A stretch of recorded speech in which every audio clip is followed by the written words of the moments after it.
السلام علیکم۔ اسلامی دنیا چینل پہ آپ کو خوش آمدید کہا جاتا ہے۔ مزید اسلامی واقعات اور بیانات کے لیے ہمارے چینل کو سبسکرائب کرنا مت بھولیے اور لیٹسٹ اپڈیٹ کے لیے بیل آئیکن پر کلک کرنا مت بھولیے۔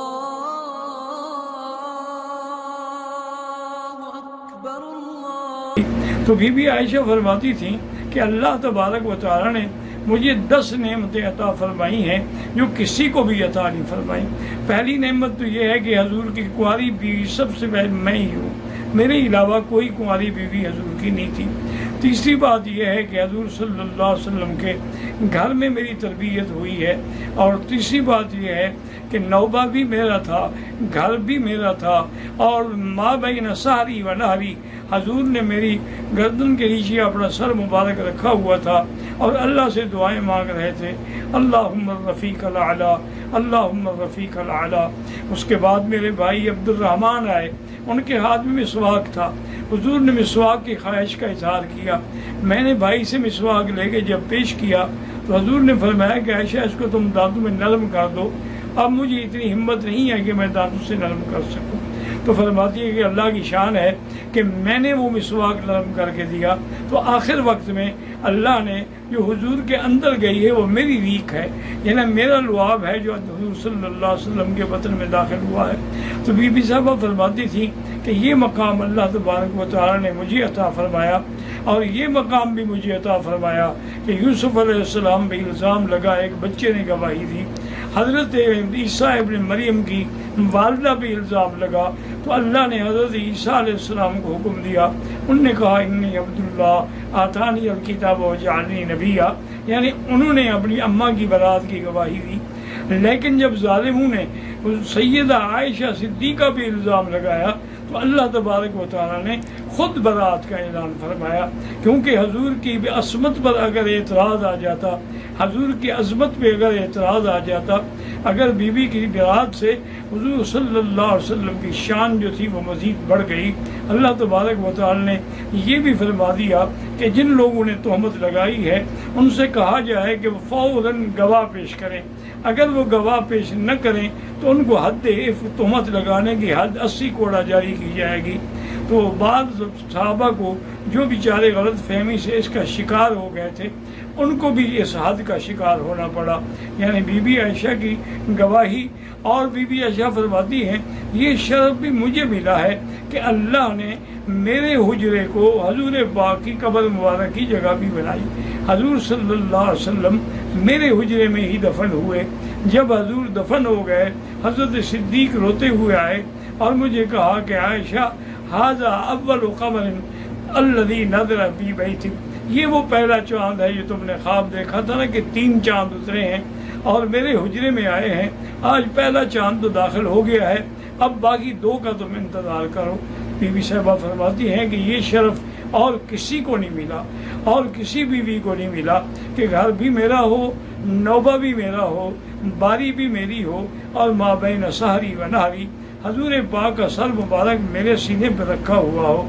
بی بی صاحبہ فرماتی ہیں آپ انگلی کھڑی کر کے کہتے اللہم الرفیق الاعلیٰ، اور یہ کہتے ہوئے حضور کا ہاتھ مبارک نیچے گر گیا۔ میں سمجھ گئی کہ حضور پاک کی وفات ہو گئی ہے، اور حضور صلی اللہ علیہ وسلم کی روح مبارک نے جب پرواز کیا تو بی بی عائشہ فرماتی ہیں کہ میرا کمرہ جو تھا وہ خوشبو سے بھر گیا، میں نے زندگی میں ایسی خوشبو کبھی نہ سونگھی تھی نہ دیکھی تھی۔ تو یہ بھی دراصل سرکار دو عالم صلی اللہ علیہ وسلم کا اعزاز و اکرام تھا۔ اس میں کوئی شک نہیں ہے کہ بعد میں اللہ تعالیٰ انبیاء علیہم السلام کو حیات عطا فرماتے ہیں، اور ان کا جسد مبارک جو ہے وہ ہمیشہ مٹی سے محفوظ رہتا ہے، حتیٰ کہ حضور نے فرمایا ان اللہ حرم اجساد الانبیاء علی الارض، اللہ تبارک و تعالیٰ نے انبیاء کے جسوں کو مٹی پہ حرام کر دیا ہے، وہ انبیاء علیہم السلام کے بدن کو چھیڑ نہیں سکتے ہیں۔ تو یہ مقام بھی انبیاء علیہم السلام کو ملا ہے۔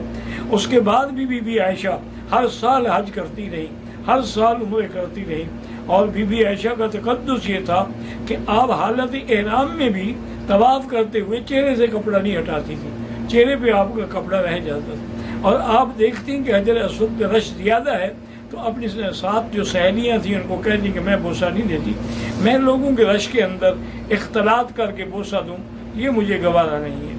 یا تو رش کم ہوگا، اللہ نے مجھے موقع دیا تو مجھے بوسہ نصیب ہو جائے گا، ورنہ میں رش میں کبھی نہیں جاؤں گا۔ بی بی کو اپنی عزت و عصمت کا اس وقت بھی یہ خیال تھا۔ اور اسی طرح سیدہ عائشہ کی عمر 67 سال تھی جب آپ 27 رمضان کی رات میں وفات ہوئی۔